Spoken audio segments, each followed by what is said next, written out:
선사시대 한반도에 살았던 사람들이 누구인지를 알아보는 마지막 이야기를 이어가겠습니다.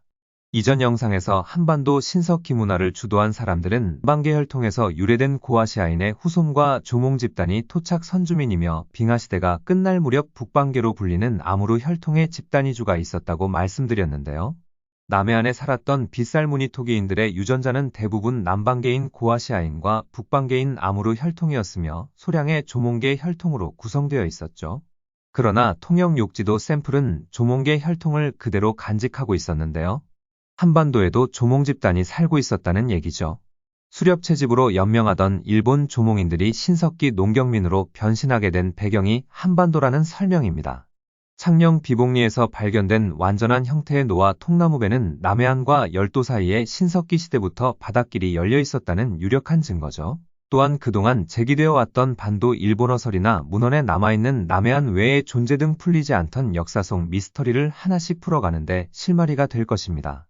그런데 현대 한국인의 유전자에는 조몽계 혈통의 미세한 흔적만 남아있을 뿐 완전히 희석된 것으로 나타났는데요. 한반도에 살고 있던 조몽 집단이 어느 땐가 완전히 사라졌다는 얘기죠. 그렇다면 한반도에 살고 있었던 저몽 집단은 언제까지 생존해 있었을까요? 이를 증명하기 위해서는 한반도 청동기 시대와 철기 시대를 살았던 고인골에 대한 상염색체 분석이 필수적인데요. 한반도에 살았던 조몽인이 언제쯤 사라졌는지를 추론할 만한 유전학 논문이 몇 개 있기에 추론해보고자 합니다. 재밌게 보시고 내용이 괜찮으면 구독 부탁드립니다. 조몽 집단은 일본 열도의 신석기 수렵 채집 문화인 조몽시대를 개척한 사람들입니다. 빙하기 끝자락에 출현한 아무르 수렵 채집인 혈통과 신석기 시대에 형성된 유화와 황하농경민 혈통 그리고 장강 농경민 혈통이 결합하여 다양한 인적 집단이 형성된 대륙과는 달리 열도에서 고립된 고인류가 조몽 집단인데요. 이들의 기원에 대해 몇 개의 가설이 있었죠.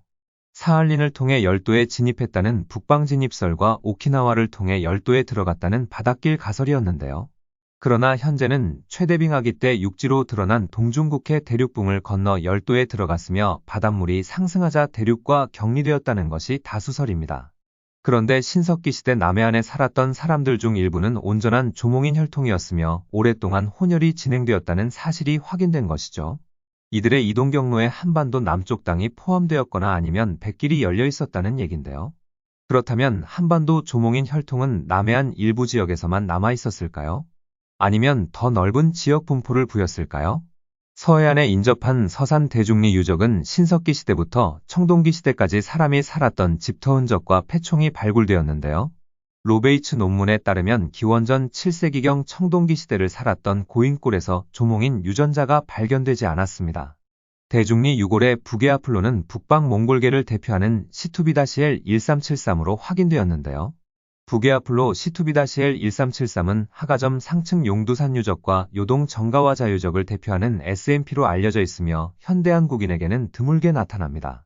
그러나 상염색체 연구 결과는 현대 한국인과 매우 가까웠는데요.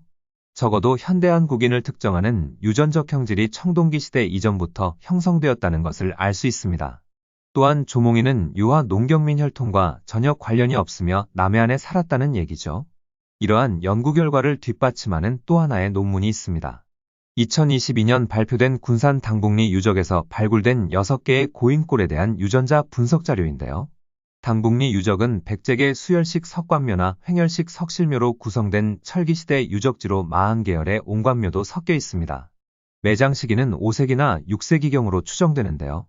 한국인에게 매우 특이한 부게아플로 Q1A가 3개체에서 확인되었으며 나머지는 한국인을 특정하는 부게아플로 O-M176이었죠. 모게아플로는 한국인에게 매우 일반적으로 나타나는 D사계열로 확인되었는데요. 부게아플로 Q1A는 콜럼버스 이전 아메리카 원주민을 대표하는 하플로일 뿐만 아니라 중국 근나라 귀족 무덤과 주나라 왕실 무덤에서도 확인된 바 있는 시베리아의 기원을 둔 혈통이죠. 2015년 중국에서 발표된 논문에 따르면 춘추시대 공자의 북의 하플로도 Q1A로 추정한 연구 자료도 보고된 바 있습니다. 그런데 상염색체 연구 결과 이들에게서 조몽계 유전체가 검출되지 않았으며 유전적으로 현대 한국인과 크게 다르지 않은 결과가 나온 것입니다. 기원전 500년경 서산 대중리 고인골에서도 조몽계 유전체가 나타나지 않았다는 사실과 연결지어 본다면 현대 한국인을 특정하는 유전체 양상이 사만시대에 완전히 자리 잡았다는 얘기죠. 청동기 시대로부터 철기 시대에 이르는 동안 한반도 서해안에서는 조몽계 혈통의 흔적이 발견되지 않았습니다. 그렇다면 조몽계 혈통은 이미 사려져 버린 걸까요? 2022년 저라벌 주도로 발표된 영어 논문 한 편은 조몽계 혈통이 삼한시대에도 여전히 남아있었음을 알려주고 있습니다. 이 논문은 가야연맹 체중 금관가야로 추정되는 5세기경 김해의 고분과 폐총에서 출토된 8개의 고인골 유전체를 바탕으로 도출된 연구 결과인데요. 부계하플로를 확인한 결과 한 개체는 조몽계를 대표하는 D로 확인되었으며 또 하나는 한국인을 특정하는 하플로 O, M176이었죠. 그런데 상염색체 시퀀싱 결과 8개 유전체 전부에서 조몽계 혈통이 확인되었습니다. 논문에서는 발굴된 무덤 양상에 따라 6개체는 TK1로 2개체는 TK2로 그룹핑하였는데요. TK1은 약 7%가량 조몽계 혈통을 물려받았으며 TK2는 33% 정도를 물려받은 것으로 나타납니다. 누가 더 많은 조몽인을 조상으로 두고 있었느냐가 두 집단의 차이를 설명한다고 보여지는데요. 요하나 만주 등 서북방면에서 이주한 사람들과 남해안에 살았던 선주민 집단이 결합된 결과가 TK1이라는 판단입니다.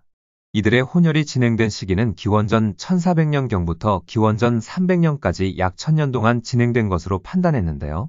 현대 한국인에게 나타나는 유전적 변이들이 TK1 고인골에 이미 존재하고 있음이 확인되었으며 한국인을 특정하는 부계하플로 O, M176이 나온 것도 이와 무관치 않습니다. 삼한시대 이전의 현대 한국인을 특정하는 혈통이 남해안 끝자락까지 자리 잡았다는 사실이 TK1에서도 확인된 셈이죠. 그러나 TK2그룹은 판단을 내리기가 조금 애매합니다.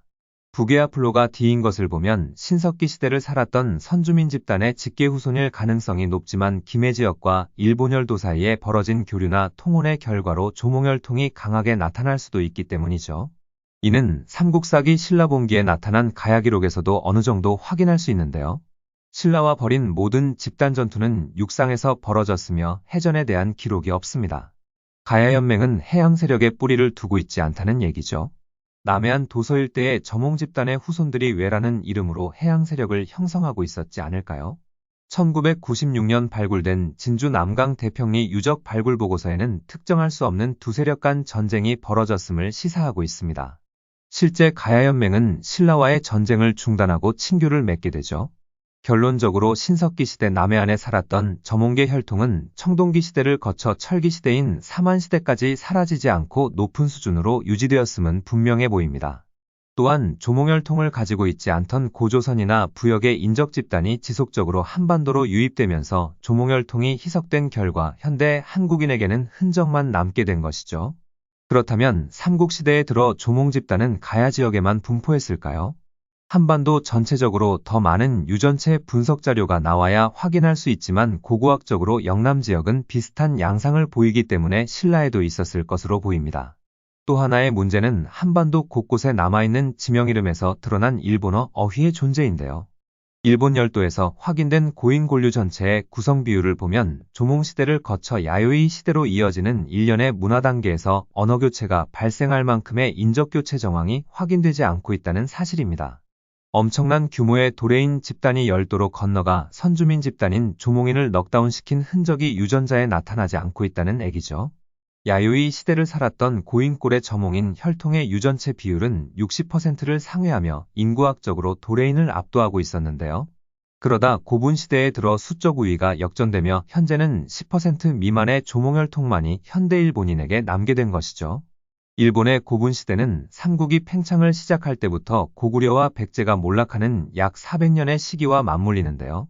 고대 국가의 틀이 완성되자 세력에서 밀린 집단이 일본으로 건너갔으며 백제와 고구려가 몰락했을 때 최고조에 이르렀다는 얘기죠. 프로토 일본어가 조몽 집단의 언어에서 기원했던 도레인 집단의 언어에서 기원했던 이들이 삼국시대까지 한반도에 남아 있었던 것도 명백한 사실입니다. 반도 일본어설이 나온 배경이죠. 그렇기 때문에 한반도 지명 이름에 일본어 흔적이 남아있다 하더라도 크게 이상할 것도 없는 것 같습니다. 가장 결정적인 사건은 고구려와 백제가 몰락한 후에 발생하죠. 신라 중심의 골품제가 확산되면서 고구려 성씨와 백제 성씨가 대부분 사라집니다. 일부는 신라의 귀순에 새로운 성씨를 부여받았지만 수많은 지방오족은 대대적으로 소탕되었다는 얘기죠. 이런 상황에서 말이 통하지 않던 저몽계나 야요이계는 한반도에서 살아남기 힘들었을 것입니다. 이번 시리즈에 보내주신 구독자 여러분의 성원에 감사의 말씀을 전합니다.